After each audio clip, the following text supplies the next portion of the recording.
그리스도인은 회개하며 사는 사람들이죠.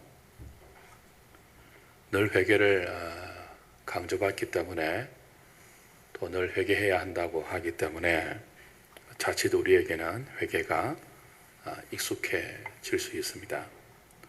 익숙하면 습관화되고요. 습관화되면 타성해지기 쉽죠. 회개가 습관처럼 우리에게 굳어지면 마음의 애통함 없이도 삶의 변화 없이도 얼마든지 입술로만 주여하면서 회개할 수 있습니다. 그렇게 되면 그리스도인을 회개하며 사는 사람들인데 그 회개가 습관적이 되고 익숙해지면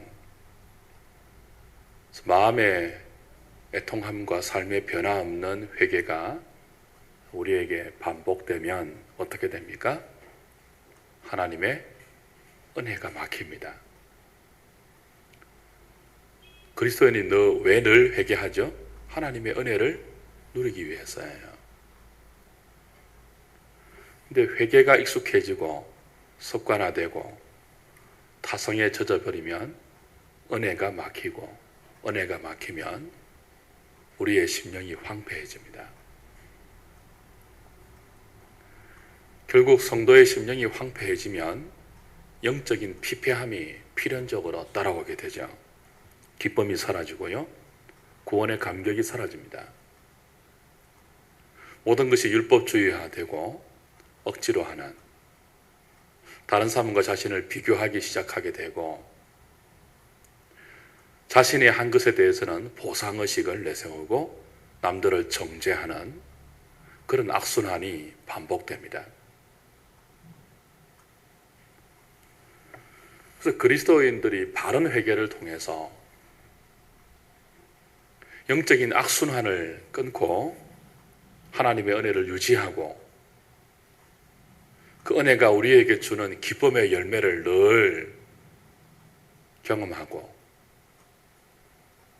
하나님께서 우리를 매일매일 살리시는 그리스도와 함께 사는 것에 충만함을 누리는 것은 굉장히 중요하죠. 이 모든 관건이 회개라는 것에 어쩌면 집중되어 있기 때문에 바른 회개는 굉장히 중요하다고 할 수 있습니다. 그런 면에서 회개의 교과서라고 불리우는 시편 51편은 우리에게 중요한 성경이죠. 다 중요하지만, 그렇죠?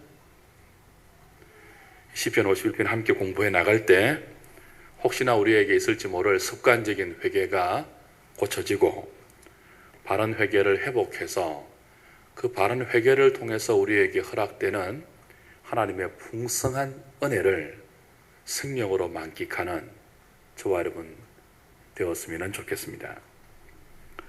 지난 3주 동안에 했던 것을 잠시 짧게 복습하고 오늘 7절, 8절로 이어가면 좋겠어요. 우선 1절에 보시면 회개의 전제가 나오죠. 회개는 하나님의 어떤 성품에 우리의 죄에 대한 용서를 간구하는 것이었습니까? 하나님의 인자와 은혜와 풍성한 긍휼에 근거했습니다. 그 회개는 하나님의 인자를 구하는 거죠. 죄를 지은 나의 죄가에 대해서, 나의 허물에 대해서 하나님의 은혜를 구하는 것입니다. 풍성하신 긍휼을 간구하는 겁니다. 그래서 그 인자와 은혜와 하나님의 긍휼이 나의 죄를 지워주시고 용서해 주시고 빨래해 주시고 제거해 주시고 씻어 주시기를 간구하는 거죠. 회개가 이런 것이기 때문에 회개의 첫 번째 단계는 자신의 죄에 대해서 통렬하게 깨닫는 것으로부터 출발합니다. 3절에 무릇 나는 내 죄가를 안다 하는 뜻이 그런 의미였죠. 하나님의 용서가 임하기 전까지 나는 내 죄를 항상 내 앞에 두고 삽니다 하는 고백도 그와 같은 의미였습니다. 자신의 죄에 대한 통렬한 깨달음은 4절의 고백으로 이끌어갑니다.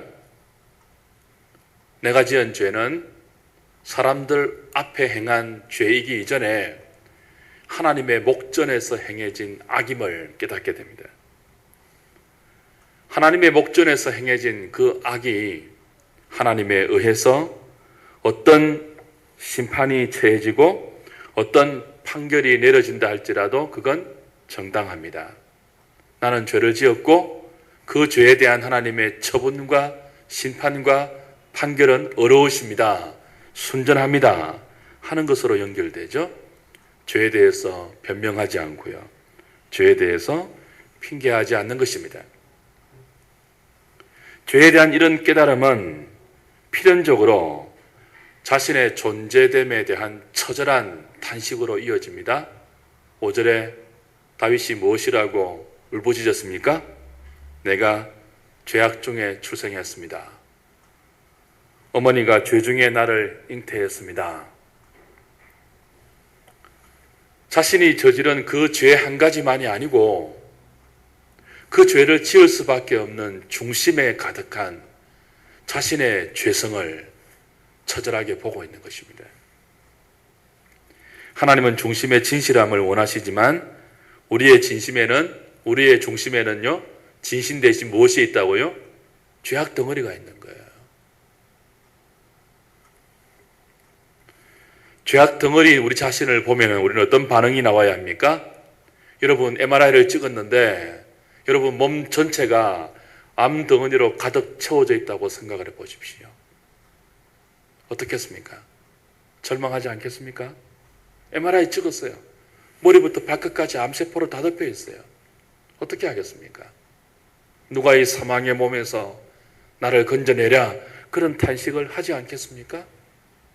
성령 하나님께서 우리 자신을 바로 비추고 바로 보게 하실 때 죄에 대한 통렬한 깨달음이 일어나고 내 죄가가 항상 주 앞에 있나이다. 그리고 그 자신의 죄는 죄 하나만 있는 것이 아니고 모든 죄를 필연적으로 자기 인생에서 드러나게 하는 죄악 덩어리의 부패한 본성으로 자기 중심에 가득 차 있다는 사실을 깨닫고 다윗은 울부짖는 거예요. 내가 죄 중에 잉태되었습니다. 어머니가 나를 죄악 가운데 잉태했습니다. 나는 죄 가운데 잉태되었고 태어났습니다. 누가 나를 고칠 수 있고 누가 이 사망의 몸에서 죄악 덩어리인 나를 새롭게 할 수 있습니까? 처절한 절망의 탄식이죠. 바울은 로마서에서 죄가 깊은 곳에 은혜가 더한다 그랬습니다.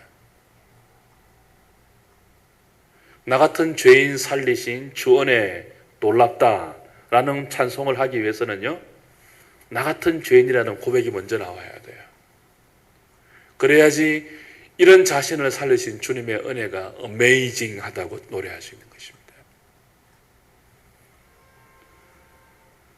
자신에 대한 처절한 깨달음과 절망의 탄식은 바로 오늘 7절 8절에 우슬초로 자신을 정결케 해달라는 간절한 간구로 이어지죠. 다시 7절 8절 보실까요? 우슬초로 나를 정결하게 하소서. 그래야지만 내가 정해지겠습니다. 다윗은 하나님께 간절히 간구하고 있습니다. 우슬초가 무엇입니까? 우슬초는 이스라엘만 있는 것이 아니고 우리나라에도 있죠. 굉장히 볼품없는 식물이죠. 땅에서 나는데 줄기가 한 1m 정도로 자라고 그래서 굉장히 딱딱하고 막대기처럼 이렇게 쉽게 부러지지 않는 그런 식물입니다. 따로 가꾸지 않아도 잘 자라고요. 바위 틈, 절벽, 담, 마른 땅 가리지 아니하고 어디든지 자라는 잡식성, 잡초성 식물입니다. 열왕기상 4장 33절에 보면 이런 표현이 있어요. 레바논의 백향목에서 담에 나는 우슬초까지, 그런 표현이 있습니다. 레바논의 백향목은 가장 귀하고 가장 값어치 있는 제목을 이삼는 거죠. 레바논의 백향목에서 담에서 나는 우슬초까지, 가장 귀한 백향목에서 담에 나는 우슬초, 가장 보잘것없는 식물의 대표로 우슬초를 열거하고 있죠. 그 우슬초는 아주 보잘것없는 식물이에요. 잡초입니다. 어디서나 자랄 수 있고. 그러나 이 우슬초 줄기와 가지와 잎에는 털이 많습니다. 그리고 흰 꽃이 나고요. 이것을 묶어서 말리면 굉장히 수분을 잘 흡수하는, 액체를 잘 흡수하는, 흠뻑 빨아들이는 그런 용도가 되죠. 그래서 우슬초 묶음에 물을 갖다 대면 물을 다 빨아들입니다.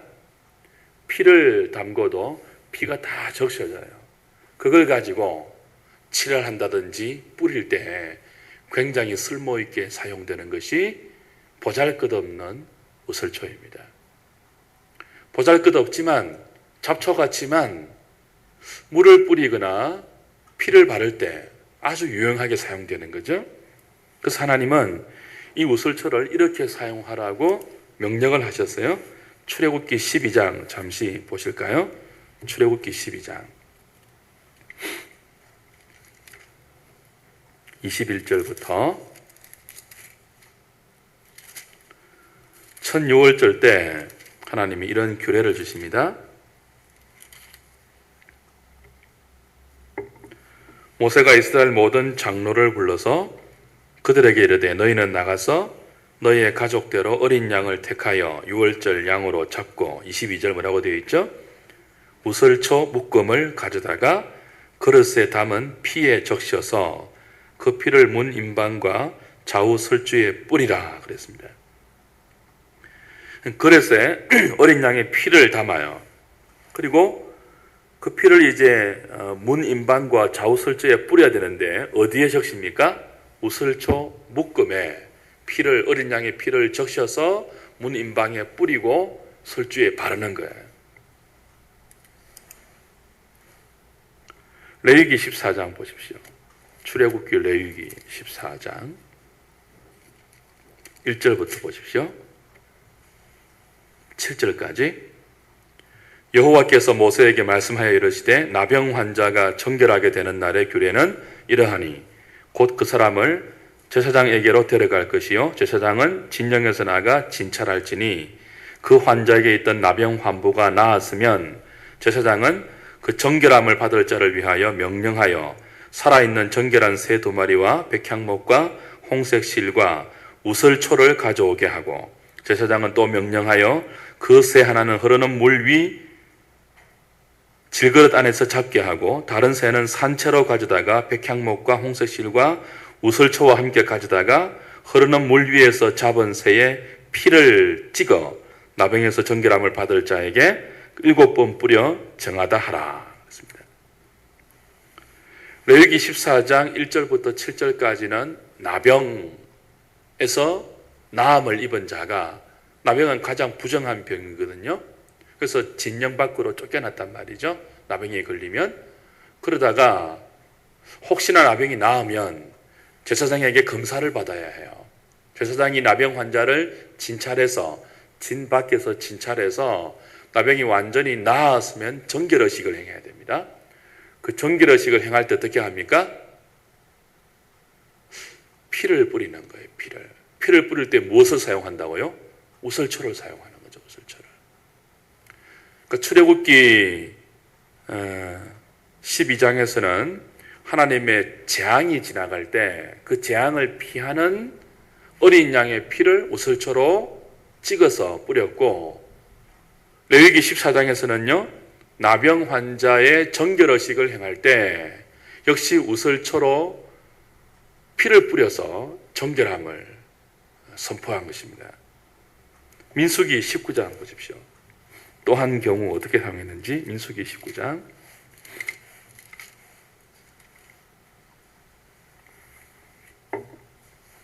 14절부터 시체를 만졌을 때 역시 정결함을 받는 과정입니다.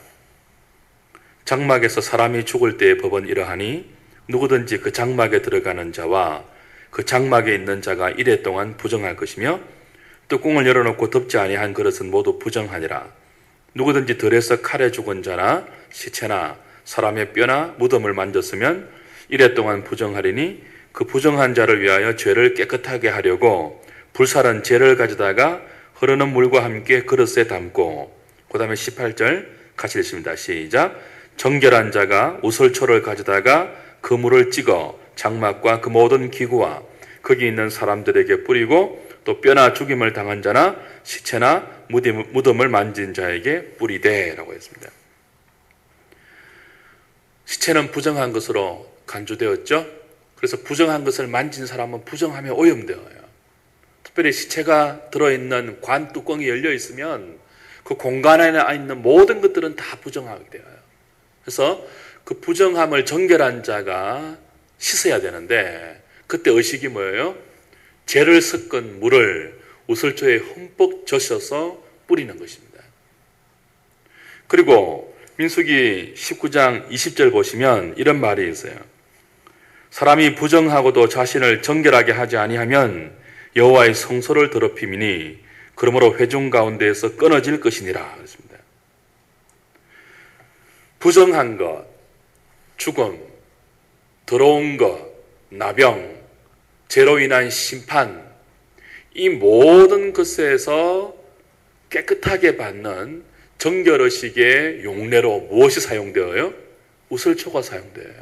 그리고 우슬초로 정결하게 하는 이 의식을 거치지 않으면 이스라엘 진영에서 하나님의 성소에서 하나님의 면전에서 쫓겨나는 거예요. 끊어짐을 당해요. 하나님과 공동체 안에서 단절되는 거예요. 뭐를 안 하면요. 우슬초로 정결하게 하지 아니하면. 근데 살다 보면 더러움이나 부정함이나 하나님의 심판을 받을 수밖에 없는 죄들을 얼마나 많이 짓습니까? 그 죄를 짓고 더러움에 오염되고 부정함에 오염되었을 때 하나님의 면전에서 쫓겨남을 당하지 않고 거룩한 공동체에서 단절되지 않기 위해서는 필연적으로 뭐가 필요하다고요? 정결의식이 필요해요. 그 정결의식을 행하는 하나님께서 명령하신 도구가 뭐예요? 우슬초란 말이에요. 우슬초. 그러므로 다윗이 자신을 우슬초로 정하게 해달라고 하는 간구는 자신이 우슬초로 정결의식을 행하게 하는 그 죄와 그 항목에 해당되는 본인임을 인정하는 거예요. 나병에 걸렸을 때 우슬초로 정하게 하죠. 자신이 범한 죄가 나병 같은 뿌리 깊은 더러움의 죄라는 것을 인정하고 있죠. 그리고 그 죄의 결과는 애굽의 장자 심판으로, 그죠? 하나님의 재앙이 지나간 것처럼 죽을 수밖에 없는 죄임을 알고 있는 거예요. 시체는 부정한 것입니다. 하나님의 죄로 말미암아 죽은 시체는 부정한 거예요. 자신이 범한 죄는 나병같이 더러운 것인 동시에 그 더러운 죄로 말미암아 필연적인 하나님의 심판은 당연한 것이며 그 당연한 하나님의 심판의 결과는 죽음 같은 그 부정함과 죽음의 울타리 같은 깊은 절망과 필연적인 하나님의 심판이 당연하다는 모든 것들을 다윗은 다 고백하고 있는 거예요. 근데 이 모든 절망적인 자신의 현실에서 유일하게 벗어날 수 있는 하나님이 제정해 주신 한 가지 길이 있죠. 죽음에서 면할 수 있는 길, 나병에서 정결할 수 있는 길, 모든 부정하면서 깨끗함을 받을 수 있는 길, 바로 뭐예요? 우슬초로 씻는 것입니다. 우슬초로 뿌려서 정결하게 하는 거예요. 그 우슬초로 정하게 해달라는 다윗의 고백은, 다윗의 간구는 두 가지를 동반하고 있는 거죠. 하나는 자신이 나병 환자와 같습니다. 애굽에 내려졌던 하나님의 재앙처럼 하나님의 재앙을 받아 죽어 마땅한 죄인입니다. 하는 인식인 동시에 뭐예요? 이런 자신을 위해서 하나님이 마련해 놓으신 한 가지 유일한 살 길이 있다는 것을 다윗이 붙들고 있는 거죠. 그 살 길이 뭐예요? 우슬초로 정하게 되는 거죠. 우슬초로.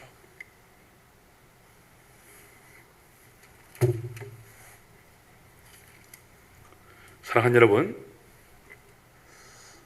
여기서 우리가 한 가지 좀 주목해야 될 사실이 하나 있습니다. 하나님께서 장자의 재앙이 지나갈 때 살 수 있는 방편으로, 나병에 걸렸을 때 정결할 수 있는 방편으로, 모든 부정에 오염되었을 때 깨끗해질 수 있는 방편으로 마련해 두신 이 우슬초 정결 의식이 어떤 거라고요? 가장 비천한 식물의 대표였단 말이죠. 가장 보잘것없는 식물의 대표였습니다. 우슬초가. 그 하나님께서 모든 더러움과 모든 부정함과 모든 죽을 수밖에 없는 죄에서 구원받을 수 있고 정결함을 받을 수 있는 방편으로 주신 것이 레바논 백향목이 아니에요.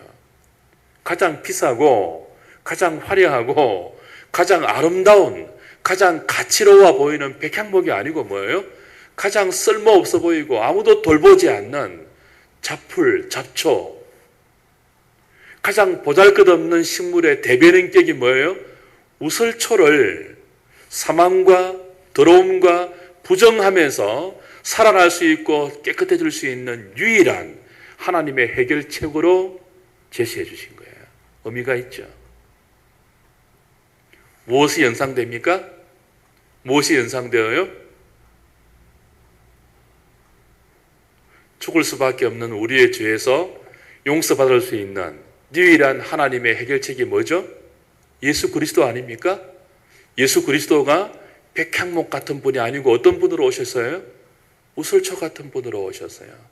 이사야의 고백에서 우리가 잘 알다시피 그는 우리가 보기에 고운 모양도 없고 풍채도 없고 흠모할 만한 아무런 모습이 없는 초라한 외모를 가지신 하나님처럼 보이지 않는 하나님의 아들, 메시아인데 메시아처럼 보이지 않는 그리스도. 이게 참 하나님의 역설적인 지혜이죠.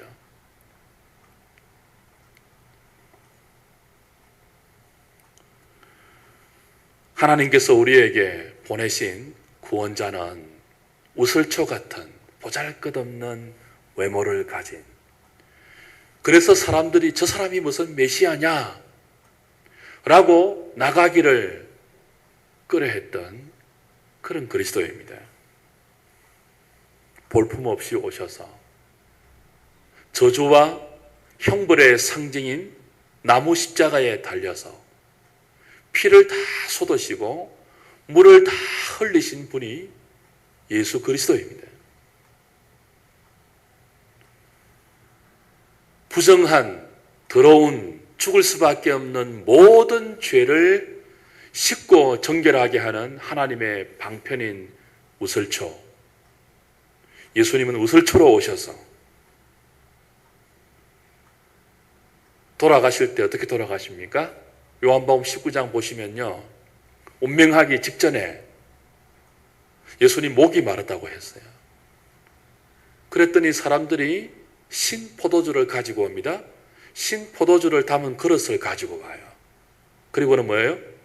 우슬초를 그 그릇에 담아서 예수님의 입가에 대죠. 예수님이 우슬초에 적셔진 신 포도주를 마시고 뭐라고 하십니까? 다 이루었다 하고 돌아가십니다.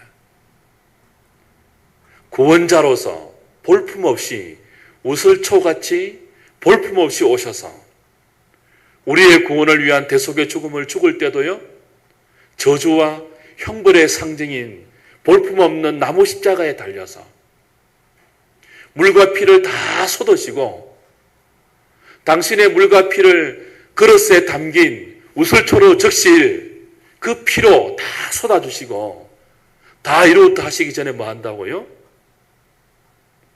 우슬초로 신포도주를 받아 마시면서 바로 당신이 우슬초로 오셔서 우슬초의 피를 흘리고 계시며 우슬초의 정결한 물을 쏟고 계신 것들을 우리에게 가르쳐주고 있는 것입니다.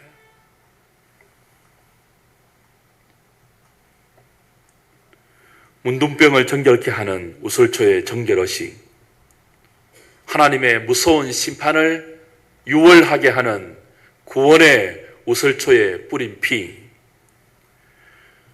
죽음 같은 모든 부정함과 더러움을 흰눈보다 깨끗게 하는 하나님의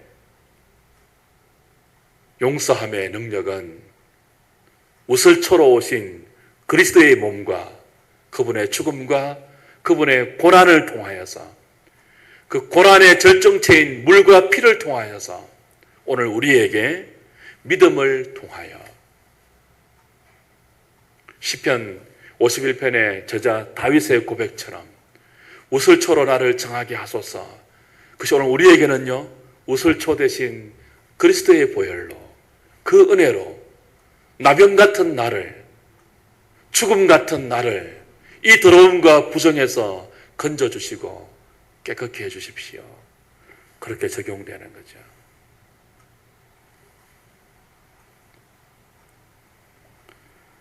사랑하는 여러분,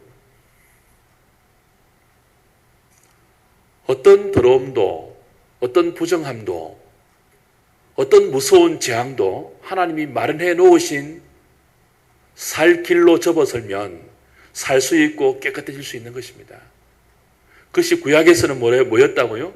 우슬초 정결의식이었어요. 이게 무엇을 바라보는 것이다고요?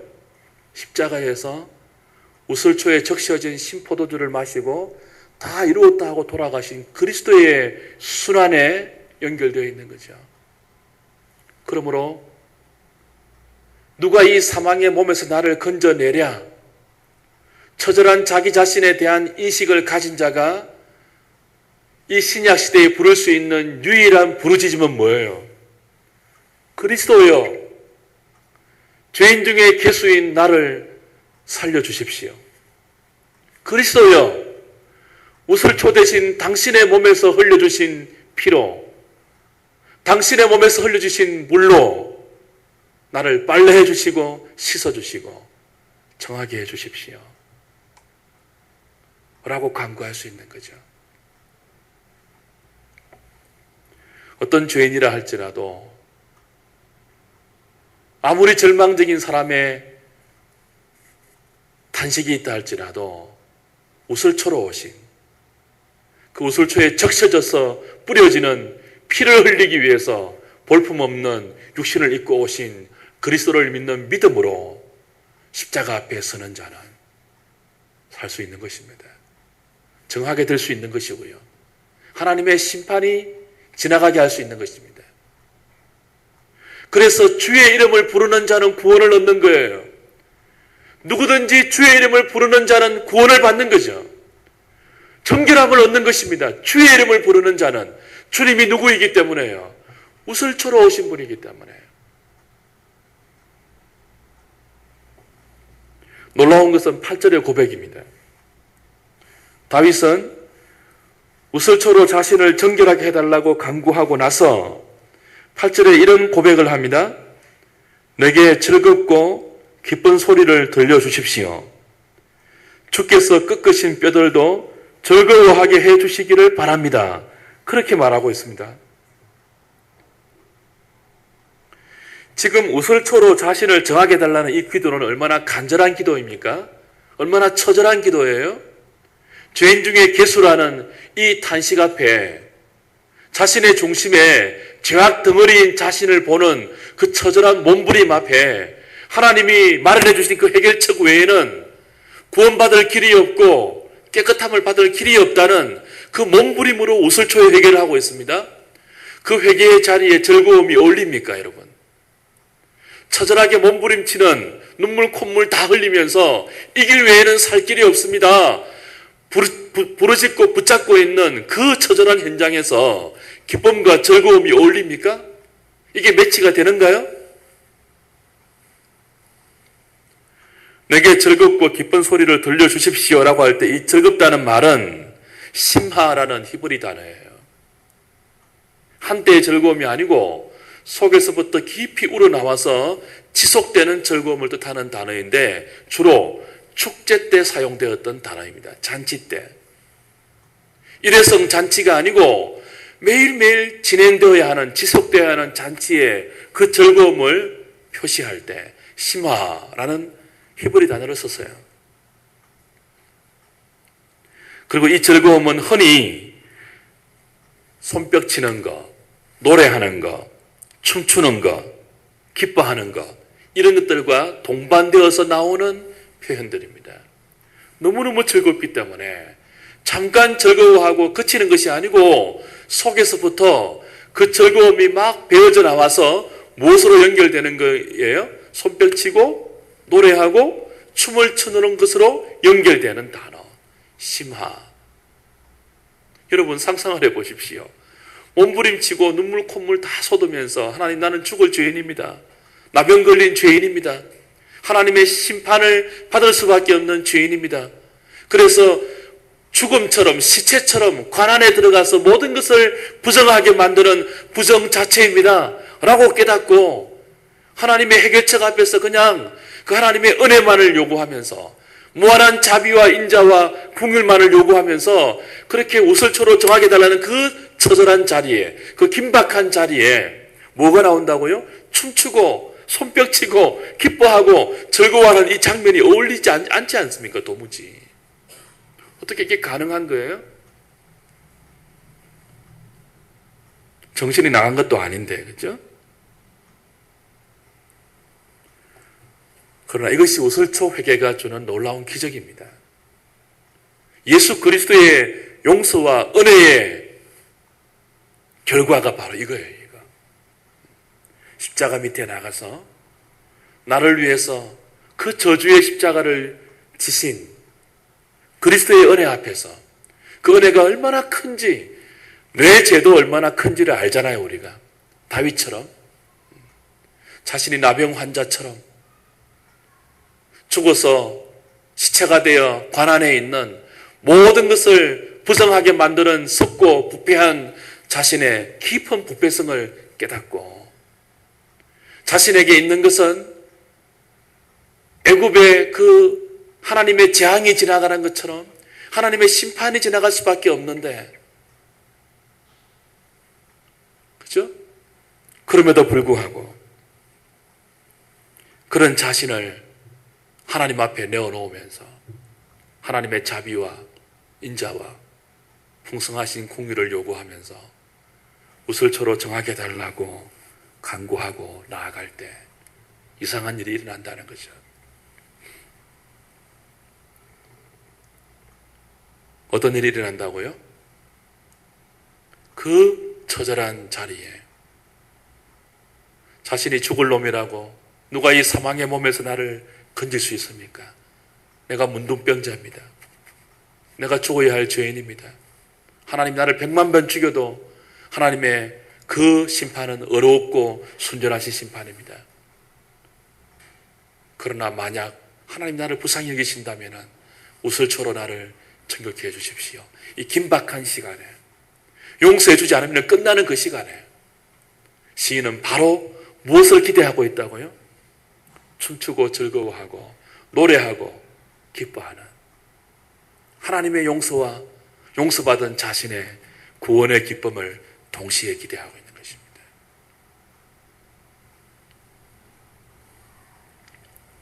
여러분, 이거 다 경험하셨죠? 이런 순간 눈물 콧물 쏟으면서 성령께서 깨닫게 하시는, 죄를 붙들고 뒹굴고 하나님 어쩌면 좋습니까? 그렇게 뒹굴고 몸부림치고 애를 쓰고 부르짖는데, 간구하는데 어느 순간 뭐예요? 어느 순간 눈물 콧물 된 자신의 그 영혼 사이로 한 줄기 빛이 들어오는 거죠. 하나님 만지시는 것이 경험됩니다. 마치 에스겔 37장에 마른 뼈들이 널려있는 골짜기에 생기가 불어올 때 그 마른 뼈들이 살아나고 군대가 되는 것처럼 이상한 일이 회개하는 자의 그 심령 깊은 곳에서부터 일어나는 거예요. 말도 안 되는 일이 일어나는 거예요. 조금 전에 죽을 것 같았는데 누가 이 사망의 몸에서 나를 건져낼 수 있을까라고 자기에 대해서 그렇게 깊이 절망했는데 하나님의 용서를 구하고 우슬초의 은혜를 기대하면서 살려달라고 나아갔는데 그렇게 몸부림치고 뒹굴고 있는데 어느 순간 어떤 일이 일어난다고요? 이런 자신을 살리시는 주님의 손길을 경험하는 거예요. 이런 자신을 깨끗하게 씻으시고 새롭게 하시고 용서하시는 주님의 심령을 느끼는 거예요. 말도 안 되는 기쁨이 왜인지는 모르겠지만 강물처럼 밀려오면서 왜 그렇게 편안해지죠? 그죠? 그렇게 편안한지 죽을 것 같았는데 새로운 생명이 느껴지면서 사랑하는 여러분, 회개는 눈물 흘리는 것으로 시작되지만 그 흘리는 눈물이 끝이 아닙니다. 눈물 흘림으로 시작되어서 무엇으로 이어져야 합니까? 심화, 손뼉치고 노래하고 즐거워하는 기쁨으로 이어지는 게 참된 회개예요. 이 기쁨이 얼마나 큰지 다윗은 꺾어진 뼈들도 즐거워합니다 라고 합니다. 여러분, 뼈가 꺾어진다는 말은 언제나 큰 심판의 상징이에요. 사람이 죽으면 다 사라지죠. 썩고 부패하고 뭐만 남아요? 뼈만 남아요. 뼈만. 뼈가 꺾인다는 건 뭐예요? 가장 큰 하나님의 심판이에요. 그러니까 꺾어진 뼈는 가장 큰 하나님의 심판을 받고 도무지 기뻐할 수 없는 그런 상태예요. 그런데 뭐예요? 우슬초의 은혜가 임하면 꺾어진 뼈들도 즐거워한다는 거예요. 아무런 소망이 없었던 10년 가운데 하나님 주시는 소망이 회복된다는 거죠. 기쁨이 회복된다는 거죠. 사랑하는 여러분, 우리가 신뢰하는 가장 큰 진리가 하나 있죠. 그게 뭐예요? 하나님의 은혜의 무한하심입니다. 성령께서 우리의 죄를 깨닫게 하실 때 죄가 너무 크게 다가와요. 그전에는 뭐예요? 자신이 그렇게 큰 죄인인지 모르잖아요. 내가 뭐 강간한 것도 아니고 강도짓한 것도 아니고 살인한 것도 아니고 사기친 것도 아니고 뭐 흉악범도 아니지만, 그죠? 아닌데 자꾸 내보고 죄인이라고 하니까 이게 잘 이해가 안 되었잖아요. 근데 성령이 깨닫게 하시면요, 세상에 그렇게 큰 흉악범이 자기 자신인 줄 알게 되는 거죠. 그래서 죄가 너무너무 크게 느껴져요. 근데 뭐예요? 그게 끝이 아니에요. 내 죄가 수미산보다 더 크지만 더 큰 게 있죠. 더 큰 게. 그게 뭐예요? 하나님의 용서입니다. 하나님의 은혜예요. 우리 죄도 엄청나게 크지만 그 큰 우리의 죄와 비교할 수 없이 더 큰 게 뭐예요? 하나님의 은혜입니다. 하나님의 용서예요. 그러니까 큰 나의 죄 때문에 절망합니다. 첫 번째는, 그죠? 그러나 그 큰 나의 죄보다 더 큰 하나님의 용서를 경험할 때는 뭐예요? 꺾어진 뼈들도 기뻐한다는 거예요. 이게 놀라운 십자가의 은혜이죠. 우슬초의 회개와 우슬초의 은혜는 바로 이런 것입니다. 사랑하는 여러분, 오늘 저와 여러분들의 심령 가운데 이 기쁨이 회복되면 좋겠어요. 그리스도인이 기쁨으로 살아가는 자들입니다. 아무것도 없어도 기쁨에 살 수 있잖아요. 그죠?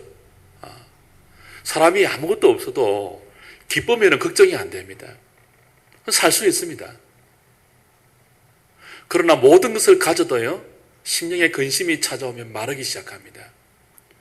저는 사람들이 왜 마르는지 이해가 안 되는 사람이에요. 왜 마를까? 박군사님 죄송합니다. 왜 마를까? 저 보십시오. 날마다 이 쪄서 참 얼마나 평안한지. 그렇죠? 이건 우스갯소리고요. 모든 것을 갖추어도요, 심령이 불안하고 기쁘지 않으면요, 이게 지옥일 수 있습니다. 지옥일 수 있어요. 아무것도 없어도 사람들이 다 끝장났다고 해도 뭐예요? 기쁨이 있으면 죽지 않아요. 뭔가 하나님이 해주실 것이라는 기대가 늘 있어요. 구체적으로 잘은 모르지만 확신이 들어요. 확신이. 사람들에게 말하고 다니죠. 믿음대로 된다. 걱정하지 마라. 담대함이 생깁니다. 똥배짱이 생겨요. 하나님이 나를 안 죽인다는 거예요. 다른 사람들이 볼 때는요, 너 이제 다 죽었다고 다 그러지만 자기는 뭐예요? 왠지 모를 기쁨과 더불어서 확신이 생겨요. 이게 회개하는 그리스도인들에게 하나님이 주시는 놀라운 생명입니다. 그래서 우리는 늘 이 기쁨을 유지하기 위해서 참된 회개를 우리의 삶에서 형식화시키는, 습관화시키는, 그리고 화석화시키는 사탄의 도전 앞에 껴 있어야 합니다. 늘 회개한다고 이러면 익숙해지지 마십시오. 늘 이 바른 회개, 다윗이 우리에게 교과서처럼 가르쳐주고 있는 우설초 회개를 통해서 저와 여러분들이 날마다 하나님 주시는 은혜를 빼앗기지 아니하고 그 기쁨을 늘 유지하면서 이 전쟁 같은 삶의 현장에서 승리하는 그리스도인들 다 될 수 있기를 주의 이름으로 부탁을 드립니다.